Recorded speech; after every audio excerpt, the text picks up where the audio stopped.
भगवान का कि ऐसा हुआ, क्योंकि आज लाखों छात्र आईएएस बनने के अपने सपनों को पूरा करने के लिए उनके कोचिंग के वीडियोस ऑनलाइन देखते हैं।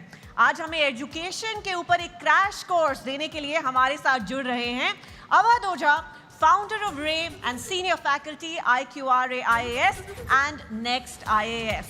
बहुत बहुत स्वागत है आपका। और मैं स्टेज पर चयन रस्तोगी को भी बुलाना चाहूंगी। वेलकम चयन।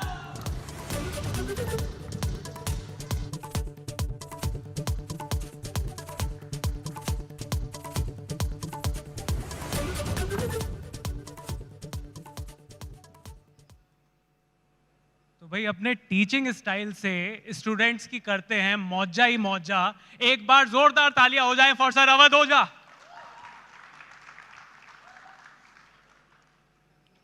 अवध सर आप आईएएस की कोचिंग देते हैं, आप मोटिवेशनल स्पीकर भी हैं। हमारा जो सेशन है उसका नाम है क्रैश कोर्स। तो क्या आईएएस बनाने के लिए भी कोई क्रैश कोर्स होता है क्या? कोई 30 दिन में आईएएस बन जाओ, 24 घंटे में आईएएस बना देते हैं, कुछ ऐसा भी होता है क्या? शोले एक मूवी थी, तो उसमें एक बड़ा प्यारा डायलॉग था। तो हेमा मालिनी अमिताभ बच्चन जी से निशाना लगाना सीखती है। तो कहती मैं तो तुम्हें, वो अमिताभ बच्चन साहब कहते हैं कि मैं तो तुम्हें 2 दिन में सिखा दूंगा। धर्मेंद्र जी कहते हैं कि मैं तुम्हें 2 दिन में सिखा दूंगा। तो Amitabh Bachchan was lying behind him and he says कि बहुतों को तो इन्होंने 2 घंटे में सिखा दिया है। तो ऐसा कोई शॉर्टकट नहीं है, you should have a very good background जी। तो वो स्ट्रॉन्ग बैकग्राउंड जिसकी है उसकी हम फिनिशिंग करते हैं एज अ कोच। तो we as a coach do the finishing for the people and those who understand they qualify IAS. Sir माना जाता है कि आईएएस इंडिया की सबसे पावरफुल जॉब है। तो जो जॉब अपने आप में इतनी पावरफुल है उसके लिए इतनी मोटिवेशन देने की क्यों जरूरत है? वो तो अपने आप में काफी मोटिवेटिंग चीज हो गई। नहीं, तपस्या करते वक्त कभी कभी आदमी को दुख भी होता है। जैसे हमारी एक स्टूडेंट है टीना दावी, राजस्थान कैडर की जी। तो उन्होंने अपने एक इंटरव्यू में कहा कि हर दिन लगता था कि नहीं होगा, इट्स अ टफ टास्क। तो या तो आपका मन बहुत स्ट्रांग हो खुद ब खुद कि आप प्रभु राम की तरह 14 साल स्वयं जंगल में पड़े हुए हैं, और या फिर पीछे से आपको कोई चाहिए जो आपको डेली याद दिलाता रहे कि आप राजा बनने के लिए पैदा हुए हो, चाणक्य की तरह। बिल्कुल सर एक डिबेट भी है। अब एक डिबेट के ऊपर मेरे को आपसे पूछना है, वो है English versus Hindi debate. English आना कितना जरूरी है? आईएएस के हिसाब से भी मैं पूछना चाहता हूं कि जो आईएएस की जो अटेम्प्ट जो हैं, जो इंग्लिश लैंग्वेज में देते हैं, क्या उनके लिए इजी हो जाता है? और लाइफ में भी क्या इंग्लिश जिसको आती है उसको मतलब समझ में नहीं आता? कई बार समाज जो है वो थोड़ा सा क्लासी समझता है। हिंदी मीडियम होता तो वो जुझारू हो जाता, लड़का क्लासी नहीं रहता। तो क्या आपको लगता है कि एक बायस है? बायस नहीं है। अभी हमारे यूनियन मिनिस्टर साहब थे तो पूरा प्रेजेंटेशन उन्होंने हिंदी में दिया जी। कितनी बड़ी बात है कि all the top brass people are sitting here, और उन्होंने पूरा प्रेजेंटेशन हिंदी में दिया। तो लैंग्वेज के साथ कोई बायसनेस नहीं है, पर एजुकेशनल पैटर्न ऐसा रहा। मतलब मैंने बहुत सारे हिंदी मीडियम स्टूडेंट्स को देखा कि उन्हें पता ही नहीं था कि पढ़ना क्यों है जी। For them E is equal to E। Education is for employment, education is not for employment. अब एक छोटा सा एग्जांपल देता हूं। आप एक कंट्री में आते हो, वहां की 90% पीपल इलिटरेट है जी। 90% पीपल पॉवर्टी से सफर कर रही है। वो कंट्री नेशन है ही नहीं, देयर इज नो नेशन, कोई नेशन का कॉन्सेप्ट नहीं है। और उस कंट्री के लोग इकोनॉमिक क्राइसिस से लड़ रहे हैं, खाने को नहीं है। बिल्कुल। उस कंट्री में आपको लोगों को सड़क पे लाना है मास मूवमेंट के लिए, क्या करोगे आप? ये मेरा सवाल है आपसे। सर मतलब उनको मतलब कंट्री के 90% लोग इलिटरेट है जी, 90% पॉवर्टी से सफर कर रहे हैं, नेशन है ही नहीं, लोगों के पास खाने को नहीं है। उस कंट्री में आप लोगों को सड़क पे ला रहे हो मास मूवमेंट करने के लिए, कैसे करोगे? इंपॉर्टेंट तो सर एजुकेशन, मतलब उनको किसी तरीके से तो चैनलाइज करना ही पड़ेगा। कैसे करोगे आप बताओ, कैसे आप चैनलाइज करो, कैसे करोगे? इंस्टाग्राम। तो उस 1920 के दौर में Gandhi ji comes to India जी। He comes to India and he understands certain formulas. जैसे जिंदगी में अगर किसी को करीब लाना है तो डीओ लगाने की जरूरत नहीं। जैसे टीवी में ऐड आते हैं, एक लड़का कॉलेज जा रहा है, लड़कियां उससे बात नहीं कर रही, नेक्स्ट डे वो डीओ लगा के जा रहा है। परियां गिर रही उसके ऊपर। तो मैं उस आदमी का इंटरेस्ट फाइंड आउट करना है, इसको चाहिए क्या। The most keyword in the life of every human being is interest. जी। And Gandhi ji understood it. तो उन्होंने जो नॉन कोऑपरेशन मूवमेंट चलाया, तो उन्होंने हर रीजन, जैसे पंजाब का आदमी है तो वहां एक मुद्दा था अकाली मूवमेंट, बोले you will fight on that issue. Local issues, national platform. This is what we learn while studying, this is called as learning. अगर एजुकेशन में दो चीज नहीं है, क्यूरियोसिटी और लर्निंग, तो इट इज अ वेस्ट। तो मेरा मानना यह है कि बायसनेस नहीं है, एजुकेशनल पैटर्न, मतलब हमारा जो पढ़ाने का तरीका है, हम लोगों को रटा रहे हैं। अब तोते को आप कितनी बार भी राम कहला लो, वो बुद्ध तो नहीं हो पाएगा ना। This is the difference. बिल्कुल। सर, आपने लर्निंग की बात करी और आपका जो शिक्षा देने का जो स्टाइल है वो बड़ा अच्छा है और आप बड़ा यूथ से बड़ा अच्छा कनेक्ट करते हो। पर युवाओं की एक शिकायत है कि जो समय पढ़ाई का है वही समय प्यार करने का भी है। तो ये जो बैलेंस है ये कैसे बनाना है? मतलब वर्क लाइफ बैलेंस तो बन नहीं रहा, ये वर्क लव लाइफ बैलेंस कैसे बनाएंगे बच्चे? जिसका भी मन उसके कब्जे में है, जैसे मैं अपने स्टूडेंट से बोलता हूं, कई बार लोग क्लास में पूछते हैं सर अफेयर करना चाहिए? तो मैंने कहा यार, if you are lying down in lap of a girl and you are thinking about national income, तो करना चाहिए। कि आपका मन किसी चीज से डिस्टर्ब नहीं हो रहा है। कभी कभी जैसे एक बार मुझे बड़ा रिप्रिमेंड किया गया कि एक लड़के ने मुझसे पूछा कि सर कितने घंटे पढ़ना चाहिए। तो मैंने उससे पूछा कि गर्लफ्रेंड है? उसने कहा नहीं है। मैंने कहा मैं नहीं बताऊंगा। तो उसने मैनेजमेंट जाके शिकायत कर दी कि साहब my father has sent me here to study and mister Rosa was saying you should have a girlfriend. तो मैनेजमेंट ने मुझे बुलाया, उसने लिख के दिया अर्जेंट। मैं समझ गया कोई कांड हुआ है। He was also standing there. तो मैनेजमेंट ने कहा Roja why you talk like this. मैंने कहा सर मैंने इससे सिर्फ इतना पूछा था कि यू हैव अ गर्लफ्रेंड। इसने सर ये तो नाराज हो गया। मैं इसको ये बता रहा था कि जैसे पार्कों में लोग बैठे हैं कपल्स, सुबह 8 बजे से रात 8, वहां तो वो समय नहीं पूछते, तो पढ़ाई में क्यों पूछ रहे हो? मेरा कहने का मतलब ये था कि जहां भी मजा आएगा वहां आदमी टाइम नहीं पूछेगा। जी बिल्कुल। तो you should love what you are doing, you should be passionate about your work, आप सब कुछ करोगे। सर, एक क्वेश्चन और लोगों के बीच में आता है कि बहुत बार डिसीजन मेकिंग के टाइम पर ना लोग समझ नहीं पाते, बहुत बार क्रॉस रोड्स पर होते हैं कि किस तरीके का डिसीजन लिया जाए। और बॉलीवुड ने तो वैसे ही एक लाइन दे दी है कि दिल की सुनो दिमाग की सुनो। आपको क्या लगता है कि जब आदमी को दिल की सुननी चाहिए या दिमाग की सुननी चाहिए, या फिर जैसे कहते हैं कि इमोशनल डिसीजन या फिर प्रैक्टिकल डिसीजन? नहीं, डिसीजंस जो हैं लाइफ में, जैसे हमारा जो मन है वो द्वंद का शिकार रहता है, ड्युअलिज्म। उसकी वजह यह है कि 95% लोग दुनिया में हर चीज कंफर्म करना चाहते हैं। जैसे कोई स्टूडेंट मेरे पास आता है तो बोलता है सर मैं आईएएस बनूंगा। अब अगर ये बात मुझे पता होती कि मैं नहीं बनूंगा तो मैं तैयारी ही क्यों करता? तो अब हम चाहते हैं हर चीज कंफर्म हो, वो है नहीं। तो जितने लोग कंफर्म करना चाहते हैं वो सबसे बात करते हैं, हजारों लोगों से पूछते हैं, दुर्योधन की तरह। जो दुर्योधन की तरह सबसे राय ले रहे हैं वो परेशान है। जिनके पास एक कृष्ण है कि बेटा रिस्क तो लेना पड़ेगा, गेम तो खेलना पड़ेगा, वो जीत रहे हैं। तो रिस्क लेना पड़ेगा, decision in a direction of a right person. आप किसी अपने माँ बाप से पूछो, उनसे अच्छा डिसीजन देने वाला कौन हो सकता है, और रिस्क लेना पड़ेगा। जी सर। सर, आपके सब्जेक्ट पर भी आते हैं तो अवध ओझा सर हिस्ट्री पढ़ाते हैं और बड़ी खूबसूरती से पढ़ाते हैं। पर सर, हिस्ट्री के बारे में जब हम पढ़ रहे थे तो बचपन में एक लाइन बोली जाती थी कि हिस्ट्री ज्योग्राफी बड़ी बेवफा, रात को रटो सुबह को सफा। तो जिस सब्जेक्ट को इतना डिमोनाइज किया हुआ था शुरुआत से, आप मतलब आप क्या सोसाइटी को वापस देना चाहते हो कि नहीं मैं उस हिस्ट्री से प्यार करा कर ही रहूंगा बाकी बच्चों को? Science is based on reason and humanities is based on analysis.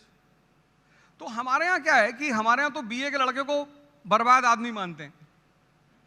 जैसे कोई बीए किया हुआ लड़का है, शादी वगैरह में खड़ा है, तो हमारी सोसाइटी में लोग पूछते हैं क्या कर रहे हो? इंजीनियरिंग कर। अरे वाह, एमबीए तो ठीक है भैया, हम बीए कर रहे हैं, पीछे आओ। तो वो बीए को मानते हैं कि बर्बाद आदमी।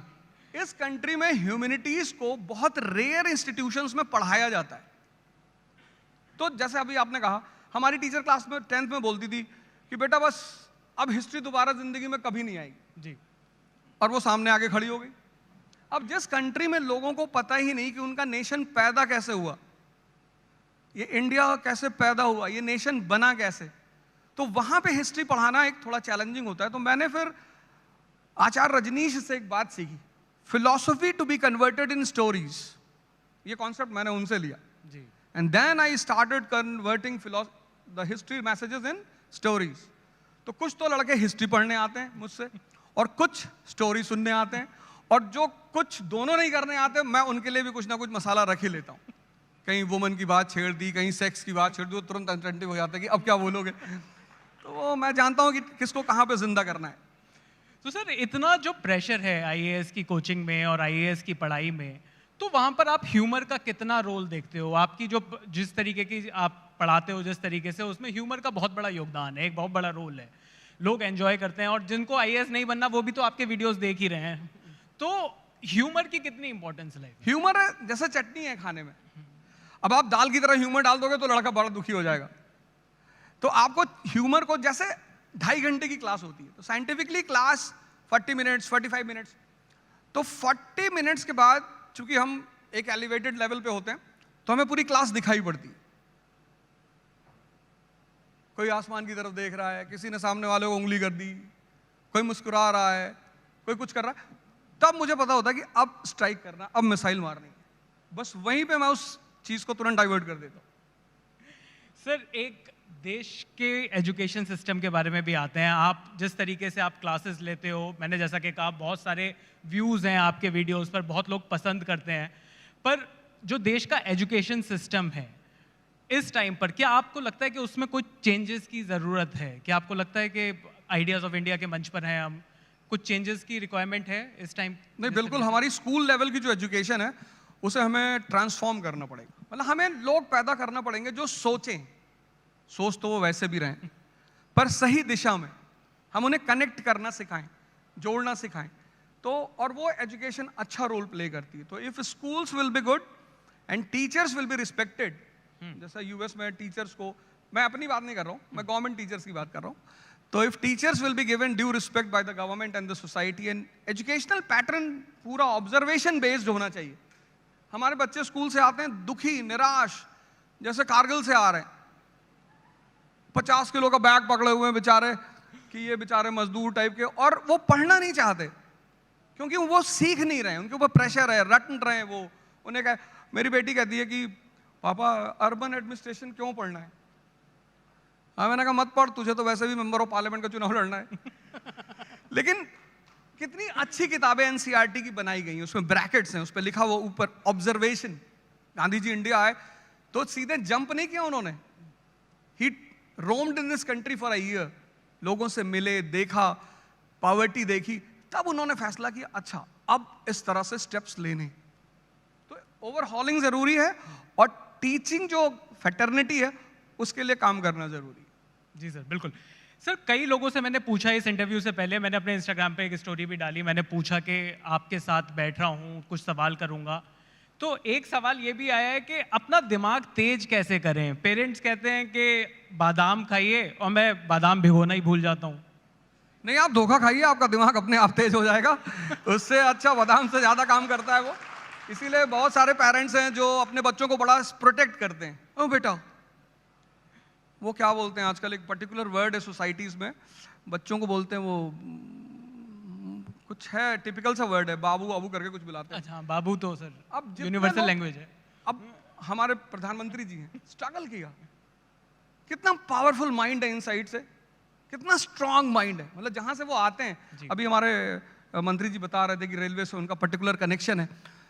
आज उनकी जो सबसे बड़ी ताकत, जिस पे मैं उन्हें एडमायर करता हूं, he is mentally so strong, आप कुछ भी बोलो, और जो इस तरह का आदमी होगा उसे आप, तो मन को स्ट्रांग करने का सबसे बढ़िया तरीका, आप एक्सपोज रहो, सोसाइटी में रहो, लोगों से मिलो, उनके साथ उठो बैठो, आप धोखा खाओगे, आप इतने मैच्योर होते चले आओगे कि आपको किसी बादाम की जरूरत नहीं पड़ेगी। मोदी जी के पास तो बचपन में शायद पैसा भी नहीं रहा होगा बादाम खरीदने का। बिल्कुल। सर एक सवाल और लोगों ने पूछा है कि फियर ऑफ फेलियर के बारे में कई लोग बात करते हैं ये फियर ऑफ फेलियर का जो प्रेशर है, ये गुड प्रेशर है या बैड प्रेशर है? नहीं, प्रेशर अच्छा होता है। दो चीजें होती है, एक होता है प्रेशर, एक होता है स्ट्रेस। तो प्रेशर इज वेरी गुड। जैसे फियर बड़ी प्यारी चीज है। बच्चा है छोटा सा 6 महीने का, उसको उसके सामने सांप आ गया, अब उसे पता ही नहीं है सांप है, वो तो जाके पकड़ लेगा। लेकिन हम आप तो भागेंगे ना। तो fear is a preventive mechanism in a body. अच्छी चीज है, वो आपको एक्टिवेट रखेगा। पर जब आप स्ट्रेस में आ जाओगे, देन यू विल सफर।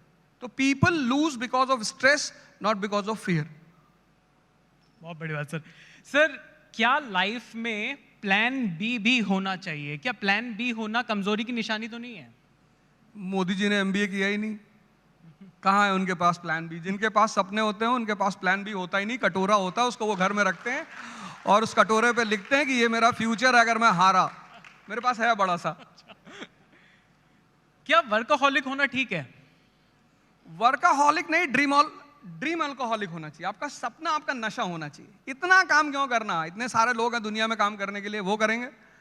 लेकिन आपका सपना अगर आपका नशा नहीं है तो फिर वर्कaholic होंगे तो आप मजदूर होकर रह जाएंगे।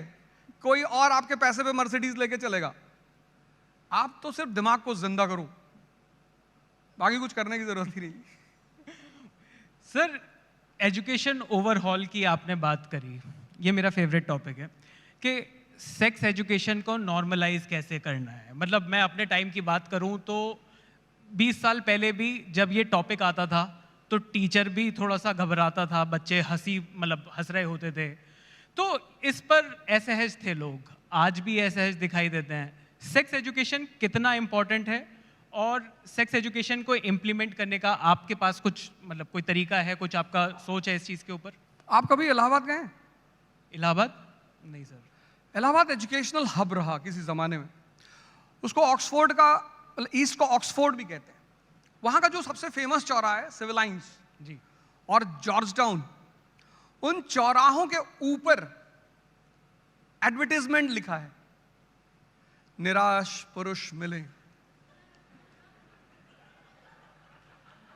ऐसा पूरे इंडिया में इतनी निराशा इस देश में युवाओं को है, वो लिखते हैं बचपन की गलतियों के शिकार। बचपन में कौन गलती करता है? बचपन है तो हो ही रहा है, उसमें गलती की क्या बात है? और फिर अभी वो जो सीरीज आई थी मिर्जापुर जी, क्या प्रेजेंटेशन दिया उन्होंने इस क्वेश्चन का। आंगडनन गोज टू द डॉक्टर। बिल्कुल। वो जो सेक्सोलॉजिस्ट है उसका नाम भी बड़ा प्यारा है, वो कहता है शर्मा से क्या शर्माना। He goes to the doctor, he is suffering, he asks Maqbool to sit. Maqbool को बोलता बैठो। फिर वो कहता है कि आजकल बहुत सारे पतन हो रहे हैं, राजनीतिक पतन हो रहा है, नैतिक पतन हो रहा है, उसमें से एक शीघ्र पतन भी है। And then he points to Maqbool कि ये उससे परेशान। Maqbool turns towards him, this is the condition of people in this country. अपनी बात को डॉक्टर से कह नहीं पा रहे। तो जिस देश में इतना बड़ा बाहुबली बचपन की गलतियों का शिकार है, वहां सेक्स एजुकेशन होना ही चाहिए। नहीं तो आप ये रेप, ये मोलेस्टेशन ये कभी नहीं रोक पाओगे और वेस्टर्न वर्ल्ड अपनी पोर्नोग्राफी बेच के पैसा कमाएगा इस देश में। तो करना ही चाहिए और करना ही होगा। सर, एक टॉपिक है online education versus offline education. आप ऑनलाइन इतना दिखाई देते हैं, तो कोविड के बाद एक फोर्स चेंज था ऑनलाइन एजुकेशन पर। क्या आपको लगता है गोइंग फॉरवर्ड, अगले 5 साल की बात करें या 10 साल की बात करें, क्या आपको लगता है ये जो क्लासरूम एजुकेशन है ये रिडंडेंट हो सकती है? ये क्लासरूम एजुकेशन का एक अलग मजा है तो वो कभी रिडंडेंट होगा नहीं? जो ग्राफ्टिंग होती है, ग्राफ्टिंग वो जिंदा प्लांट से होती है, मुर्दे प्लांट से नहीं होती। लेकिन रेलेवेंसी होती है, चेंज होता है, टाइम होता है। अभी हमारे बच्चे हैं, ये तो उठना ही नहीं चाहते सुबह। हमें तो हमारी माता जी कम से कम 10-15 डंडा मारती थी सुबह, हम मार ही नहीं सकते। उनकी माता जी आगे खड़ी होते, बच्चे हैं, हम भी थे। तो आने वाली 10 साल की बाद की जो जनरेशन होगी वो शायद इसको पूरी तरह अडॉप्ट कर ले, because change is a law of nature. But classroom is like a live plant. You see the teacher, you feel the vibration, you enjoy the aura of the class. अब इतने सारे लोग यहाँ बैठे हैं, बड़े बड़े लोग, इनका ऑरा है। If this would have been on online, you would have never enjoyed the aura of these people. So you enjoy the aura, you enjoy the place, you enjoy the gravity. And then when you see all these things, the teacher also gets momentum. कि boss अब आगे बढ़ के ही मारना है। तो teacher भी कभी कभी बहुत उदास हो जाता है कैमरे पे कि अरे भैया ये देखो न्यूटन ने भैया ऐसा कहा था, अब बाकी हमें पता नहीं कहा था कि नहीं। तो offline is best, but online can be used in the special circumstances. Sir मज़ा तो बहुत आ रहा है आपसे बात करके, पर समय की थोड़ी सी कमी है। एक आखिरी सवाल लेना चाहूँगा आपसे कि 3 गलतियाँ जो स्टूडेंट्स लाइफ में नहीं करनी चाहिए, जो स्टूडेंट्स देख रहे हैं हमें, उनके लिए अगर मैं पूछ सकूं कि आपके हिसाब से ऐसी वो कौन सी 3 गलतियाँ हैं जो स्टूडेंट को करने से बचना चाहिए अपनी लाइफ में? अपना टाइम किसी को नहीं देना चाहिए। गर्लफ्रेंड को टाइम इज, गर्लफ्रेंड आपकी है तो वो आपको करंट अफेयर्स पढ़ा सकती है शाम को। आप डिसाइड करेंगे ना आपकी गर्लफ्रेंड कैसी होगी। आपकी गर्लफ्रेंड से आप शाम को बैठ के बात कर रहे हैं कि तुम्हारी बुआ जी तुम्हारे पापा से लड़ रही, तो आप तो वैसे ही खत्म है। ambitious person is always surrounded by like minded people। तो आपको टाइम अपना किसी को नहीं देना चाहिए, देना ही नहीं चाहिए। आपको हमेशा उस कंपनी में रहना चाहिए जिनका टेम्परेचर हाई रहता है। जैसे आप, टेम्परेचर का एक लॉ है ना, temperature moves from high to low. अब आप आईएएस बनना चाहते हो, आपका दोस्त कह रहा साहब भगवान हमको चपरासी बना दे तो हम बन जाएं, ऐसे आदमी को मार के भगा दो आप, वो आपको किसी काम का नहीं। उसका 10 डिग्री का टेम्परेचर है, 90 आपका खींच लेगा, आप जिंदगी भर ऐसे तड़पते रहोगे। और उस आदमी को अपने माँ बाप की बात जरूर मानना चाहिए। ये 3 काम हर स्टूडेंट को करना चाहिए। वो जहां भी फंसे उसको अपने पेरेंट्स से पूछना चाहिए, वो कोई भी बात हो। मारेंगे तो, जैसे लड़के बाहर कहते हैं सिगरेट पीने से कंसंट्रेशन बढ़ता है, तो रिक्शे वालों का क्यों नहीं बढ़ता? उनका भी तो बढ़ना चाहिए। तो हर स्टूडेंट को अपनी माँ बाप से राय लेनी चाहिए, अपना समय किसी को नहीं देना चाहिए, और हाई टेम्परेचर के लोगों के साथ रहना चाहिए। Thank you so much sir, मजा आ गया आपसे बात करके। Thank you so much sir. एक बार जोरदार तालियां हो जाए हमारे जोजा सर के लिए।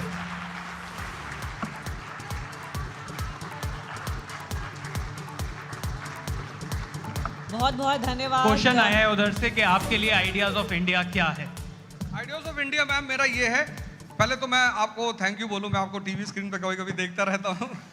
आप बहुत डांटती रहती हैं लोगों को। High temperature.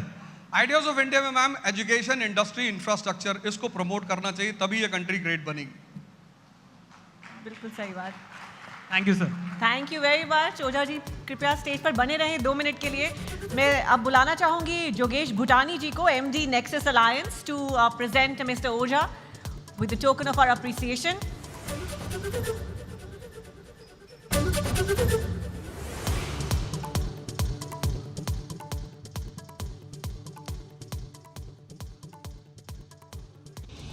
Where the software engineer meets the smart market analyst, meets the gifted content writer. To create the big dream, the world comes together at Sharda University. So where are you? Ideas of India co-presented by Dabur Vedic Tea, चाय का वही लाजवाब स्वाद अब सेहत के साथ। Co-powered by Dr. Ortho, अब दर्द भी घुटने टेकेगा। Gallant Advanced TMT सरिया निर्माण का रियल हीरो। अब आएगा खाने में असली स्वाद राजेश मसाले के साथ। Driven by Maruti Suzuki. Technology partner, create today, enrich tomorrow, Panasonic. Gold partner, Senco Gold and Diamonds, design of India for you. Partner, Rico Vachdanti, India का गम एक्सपर्ट, मजेदार नहीं असरदार। रमी बोले तो जंगली rummy, India's most trusted rummy site. Get quick loans from Tata Capital. बदलते भारत की नई gas, Go Gas. Clean and dry. Number 1 expert intimate care range. Sidco, we make sittings. MMRDA rebooting Mumbai.